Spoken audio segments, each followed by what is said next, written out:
రోజుకి 10 నుంచి 15 సార్లు 20 సార్లు కూడా మోషన్కి వెళ్ళాల్సి వస్తుంది.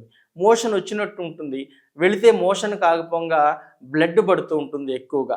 సో దీన్ని మనం అల్సరేటివ్ కోలైటిస్ అని, ఆయుర్వేదంలో రక్తాతిసారం అని ఇట్లా చెప్పడం జరుగుతుంటుంది. అయితే ఈ సమస్యకి మనం ఎలాంటి పరిష్కారం చూడొచ్చు, ఆయుర్వేద పరంగా దీనికి ఎలా చేయాలి అనుకున్నప్పుడు మనం ఏం చేయొచ్చు అంటే, బూరుగు బంక దొరుకుతుంది మనకి. ఈ బూరుగు బంక కానీ, లేదంటే మారేడు జిగురు కానీ, లేదంటే ఈ బూరుగు బంకని మనం తీసుకొని బాగా ఎండబెట్టేసి దాన్ని పొడి చేసి కొట్టుకొని, ఈ బూరుగు బంకని మనం ఏం చేయొచ్చు అంటే, మేకపాలు దొరికితే మేకపాలు శ్రేష్టము, లేకపోతే ఆవు పాలైనా పర్వాలేదు.